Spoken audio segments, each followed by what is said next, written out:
Selamat datang di Ruang Bicara. Di program ini kita akan mengangkat cerita-cerita yang dikirimkan oleh teman bicara ke email kita untuk saya bacakan. Nah, dari sekian banyak cerita yang masuk, ada satu cerita yang menarik tentang quarter life crisis. Mungkin secara sadar atau tidak sadar, kita semua pernah mengalami. Ada yang dampaknya besar banget, ada juga dampaknya yang biasa aja, bahkan cenderung gue gak merasa. Tapi di cerita ini dia sangat berasa cukup berdampak terhadap kehidupan sehari-harinya. Ceritanya begini, sebenarnya gue bingung mau cerita dari mana, but I will try my best I can do. Gue ngalamin ini di awal masuk kampus saat jadi mahasiswa baru, di mana gue kuliah di tempat yang bukan gue harapkan. Pas gue SMA, gue bercita-cita untuk kuliah di universitas ternama di Bogor yang sulit banget buat masuknya. Ternyata takdir berkata lain, gue diharuskan untuk masuk kuliah di tempat lain. Pas gue mulai ngampus, gue ngerasa diri gue tuh hampa banget. Gue ngelaksanain kegiatan sehari-hari, tapi rasanya tuh gak berdampak apapun ke diri gue. Kayak nothing aja gitu. Gue sampai kehilangan arah di hidup gue. Apapun yang gue lakuin kayak gak jelas, gak tahu tujuannya apa. Bener-bener empty banget. Awalnya gue ngerasa kalau semua ini mungkin karena diri gue yang belum bisa menerima dan beradaptasi dengan lingkungan kampus. Tapi pada titik tertentu, semakin hari semakin males buat ngejalanin kegiatan kampus. Oh iya, kebetulan kampus gue itu boarding school. Dan di antara kecemasan lain, entah apa yang gue takutin, tapi setiap gue mau melangkah rasanya takut banget. Terus gue sampai gak bisa ngomong apa-apa ke teman satu kamar. Gue ngerasa gue ini sendirian, gak bisa beradaptasi di kampus, rasa terbelakang, semuanya berantakan. Kayak gak ada semangatnya gitu buat ngejalanin hidup. Tapi gue tetap ikutin kegiatan, perkuliahan dan lainnya. Kayak sekedar menunaikan kewajiban aja gitu. Gak ada sama sekali senang-senangnya. Sampai pada akhirnya nafsu makan gue itu turun drastis. Berat badan juga terjun bebas. Karena gue gak ada asupan makanan, akhirnya gue harus dirawat di rumah sakit selama hampir 2 minggu. Gue ngerasa kesepian. Padahal satu kamar berisi 3 orang teman gue yang mereka tuh sebenarnya perhatian banget sama kondisi gue. Mereka kayaknya sadar deh atas ketidaknyamanan, tapi mereka kayaknya takut atau sungkan karena baru kenal kali ya. Singkat cerita, setelah sakit gue sembuh, gue masih sama aja nih.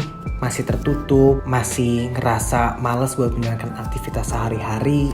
Padahal gue sudah sedikit mencoba lebih aktif di lingkungan. Seperti ngobrol atau baca-baca buku tentang psikologi.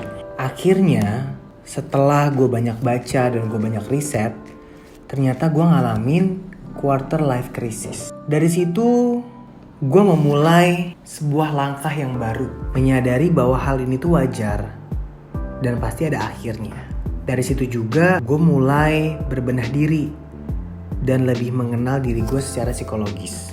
Satu yang gue sadar adalah quarter life crisis itu bukanlah satu hal yang harus ditakutin, melainkan sesuatu yang harus dipahamin dan dipelajari.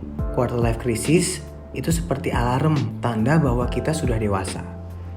Setidaknya kita memasuki fase dewasa awal. Seperti gue bertemu dengan quarter life crisis gue. Dan bagaimanapun gue bisa berjalan ke arah keluar dari masalah gue. Apapun caranya. Gue menganggap jalan terbaik untuk keluar dari masalah ini adalah mengenali diri sendiri.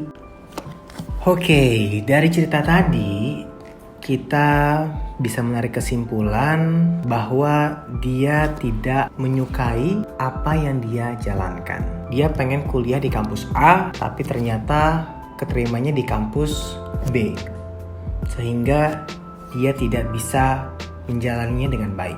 Inilah yang disebut dengan quarter life crisis, di mana kita bingung, kita pengen jadi apa, tujuan kita hidup apa, kita akan bisa berdampak apa.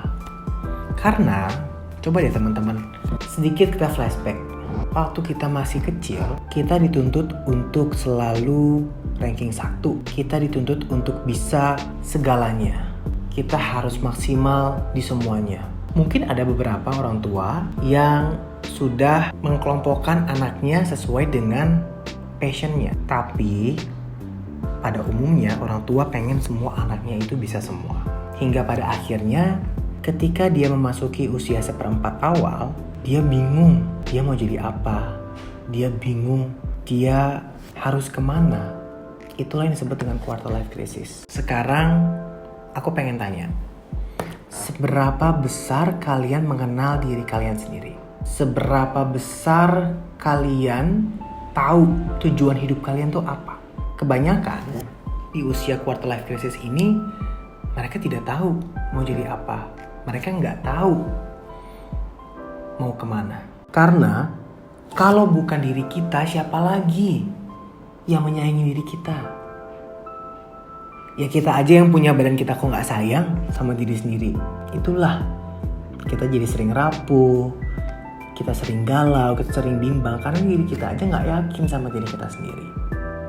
Kuncinya adalah kenali dirimu sendiri. Bahagiakan diri kamu sendiri sebelum kamu bahagiakan orang lain. Kuatkan diri kamu sendiri sebelum kamu menguatkan orang lain.